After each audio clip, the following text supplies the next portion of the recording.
We're now going to talk about the role of the business requirements document. Congratulations, you just got your business case approved. Whether that means a venture capitalist will hand you a check or that your company has given you budget approval, you now pass through a major gate. And now the real work begins. Let's review real quick where you are. You're here. You are about to begin the development process, which will turn your strategic initiative into reality. It takes a great deal of work to transform your idea of a strategic initiative into a real strategic initiative. It's very likely that you'll have to involve others in your development that have no idea of what your strategic initiative is all about. Keep in mind, they may not have been party to the business case development process. However, they're the ones that are going to have to get the work done. To do so, they need to know what you want to get done. Hence the need for the business requirements document. It's a means to transmit what your intentions are as outlined in the business case into something that someone can actually make happen. The business requirements document is where you spell out in detail what your strategic initiative does. You describe its features, its functionality, and the user experience. While it's the development team's job to figure out how the strategic initiative will pull all that off, what you need to do is describe in sufficient detail what your strategic initiative will actually do. Failure to adequately express everything you have on your mind will end up with disappointment and a whole lot of rework. Now keep in mind, it's less of what you want, rather it's what our customers or users require.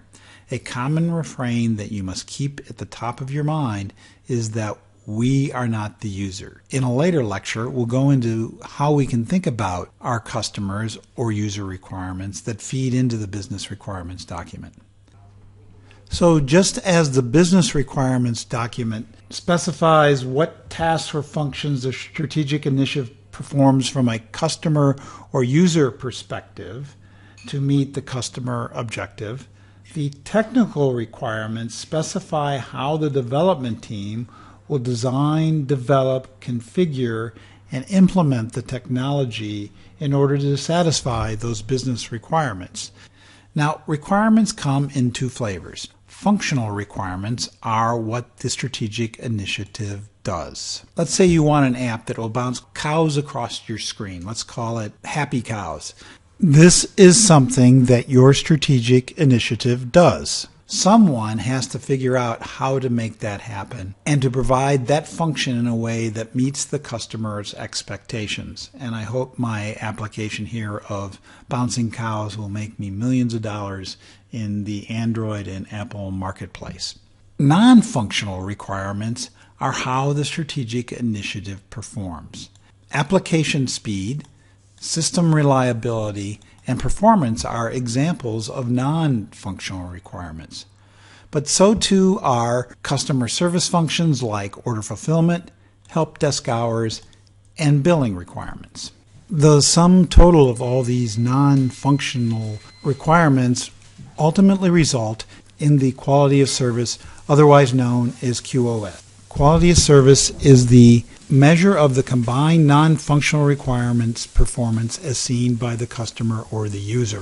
QoS is what the customer or user will note and describe as how good of a product that you have. Not just on terms of the things that it does, but in fact how they do them and how the entire ecosystem, if you will, performs in order to deliver the service and the product of your strategic initiative. So development includes more than just the design and the function of the product itself, but the entire customer experience, which includes distribution, purchase, delivery, customer service, and support. The business requirements document has to spell all those things out. Development means not only software and hardware design and creation, but creating the key business processes that support the strategic initiative, that cover all those non-functional requirements, and it enables the product to actually get out into the marketplace in a sufficient and consistent manner so that you can actually realize the value that you intended in your business case. The business requirements document is very important if you are to create the strategic initiative that you envision. It kicks off a wide-ranging development effort so that people can figure out every aspect of your strategic initiative.